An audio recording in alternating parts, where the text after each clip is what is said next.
If you're someone who has ever thought to yourself, I feel like I can't change, I want to, I really try, but it's just too hard, this video is for you. But to really receive this message, you need to listen with your heart and not your ego. Okay? Let's get into it. I think the number one reason people struggle to truly change their habits, their story, their beliefs, their patterns, their character traits is because they haven't fully confronted and grasped where their current path is taking them. They might have an idea, but they've never seen the whole picture. So when change starts to feel hard, and it always does because that's the nature of change, they just give up. And then they cite all the reasons why they can't. And here's the kicker. All the reasons why you can't change, they are valid. Listen, if you take nothing else from what I say today, take this. Your excuses are valid. Your pain is valid. Your reasons are valid because your life is yours and truly you are the only one who knows exactly what you've had to survive. But let me ask you something. So what? And I know that's painful to hear, but look around you. When has the world ever paused to accommodate our pain before carrying on? And then the more intersectional identities a person carries, the heavier this gets. But there's another truth. All your reasons why you can are also just as valid. And I'm here to give you a reason that has never failed me or anyone else I've seen commit to it. Now, this is what I want you to do, okay? And this is all I'll ask of you. Pick a day, this week or next week. Set aside a few hours, 4 or 5 if you can. Take breaks if you need to, but sit down and literally write down. Write down the life you don't want. This is step 1. Don't skip it. Write in detail. That's why you need time. This isn't a 5-minute list. Write down the life that makes your skin crawl. The version of a future that in 5, 10, 20 years makes you want to scream. The life that if you led and reached the end of it, you would leave this world with a regret so deep it would echo into whatever comes next. Write it down. Here are some prompts to get you started. I fear living a life where ... fill it in. I fear becoming someone who ... I fear waking up every day and feeling ... Fill them in. Don't hold back. Step 2. Write down the life you have today, your habits, your thoughts, your beliefs, your stories, everything you do on autopilot, the choices you make every day. Be honest, be detailed.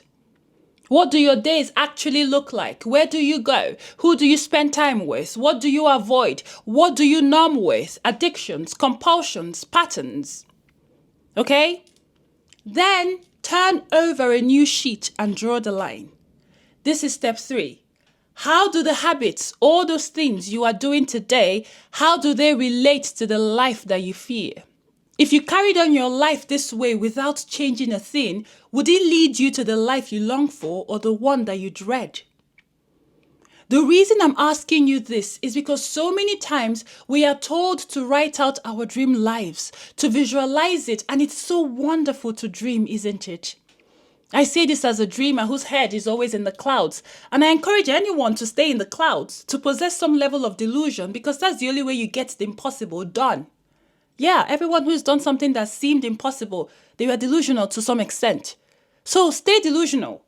But there's a problem with staying in the clouds while doing nothing to build a bridge up to them. That's not manifestation and self-belief, that's deceit. And sadly, the victim of this betrayal is yourself. Sometimes you don't need a vision board or a dream board. You need to stare down the nightmare. Yes.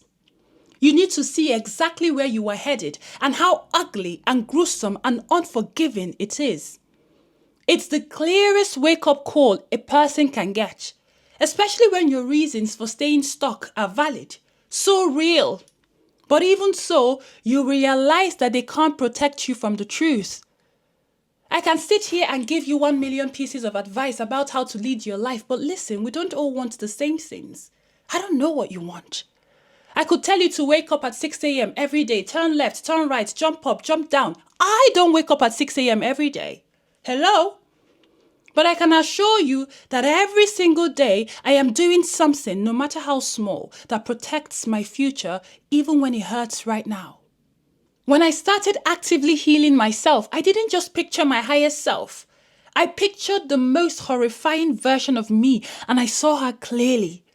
I looked for clues in real life. I saw her in people I knew, in behaviors I feared, and I came to the conclusion that I would rather be pushed through a furnace of fire 1,000,000 times over, trying to become better than to become that version of me.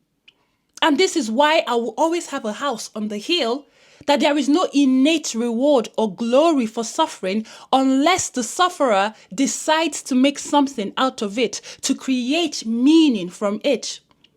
Wisdom does not automatically come from experience. It does not come from pain. It comes from intention, reflection, and the application of whatever is learned. I decided to become the version of me that lives in the cloud, and the only way to do that was to walk through the fire, to break the cycle, to do the uncomfortable, unglamorous, unfiltered work. That's who you see today. And I'm still doing the work. I'm still fighting for my joy, my peace, my future every single day. No one can change your life but you.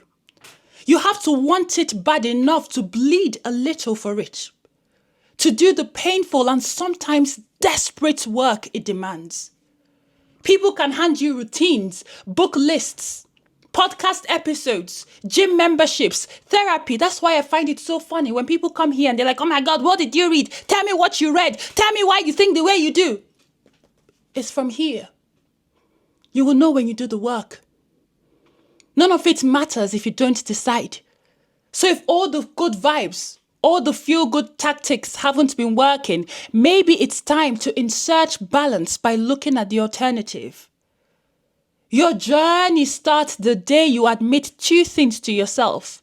Number 1, the life I was born into, the life I inherited wasn't my choice or my fault, but the life I end with, that's on me. Number 2, if I keep doing what I am doing, I am co-signing the very future that terrifies me. This is called self-responsibility, and it's really tough when the cards you've been dealt haven't been kind or fair, but that's also the key. Now, some people will call this shame-based motivation. I call it self-love in action. And this is why you have to unlearn the idea that self-love is just a feeling. Because when you love someone, you don't just sit and watch them fall into a pit with their eyes open. You try.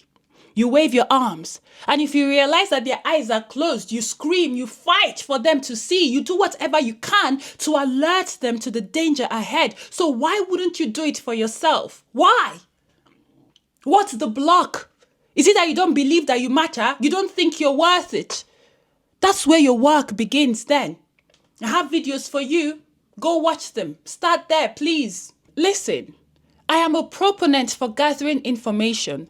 Ignorance can feel like bliss, but it's too darn expensive to live with closed eyes. You pay in life years. It's a currency you never get back. Now, step 4 is to figure out what you need to do to start your change journey. And it must be something that works for you. Not for the hustle bros, the gym bros, the tech bros, and all the bros that exist. Not for the girlies on TikTok. Not for Pearl. For you. If rigid machine-like productivity makes you shut down, don't do it. Because consistency is the name of the game. Find a program, find creators, therapists, groups, routines, advice that consider your nature. Find or create a way of doing things that you can sustain long-term. If it's books that you need, buy, rent them. If you can't read, if you can't sit still, your brain freaks out. Listen to knowledge, podcasts, audiobooks. If you need movement, find a class, walk, dance, gym, join the local therapy group. There are so many ways to get yourself on track. You don't need to become someone else. We all have different brains. We all have different ways our bodies work. Do not ignore your natural rhythm because you're going to need it for the road ahead. It's a long journey. Don't write yourself off because that famous person's advice that works for everybody else didn't work for you. Find what works for you through trial and error. Try and then try again. All that matters is that you don't treat your life like an accident that happens to you. You, my dear, yes, you are an active participant in your story, so act like it. And watch how your posture shifts. Watch what happens to your attitude, to the effort you put in daily. Because when you see it clearly, when you know exactly what you are running from, something in you snaps awake. Not because of just discipline, not because of hustle, but because of love in motion, in action. You love yourself too much to become someone you dread, someone you can't even look in the eyes. I still catch myself sometimes. I think, girl, this behavior, these things you do, babe. If you keep going this way, you already know where it leads. Is that what you want? And when the answer is no, I pivot. I deep dive. I course correct. Because I refuse to drag myself to hell, especially with my eyes open. No! So yes, be so afraid, so disturbed, be so terrified and horrified by the life you don't want that you love yourself and push yourself into the life that you do. That's all from me today. As always, it's been an absolute pleasure. My name is Pearl Girl. And I will see you in the video. Oh my God, that's wrong. I'll see you in the next video. Girl. Okay. Ciao.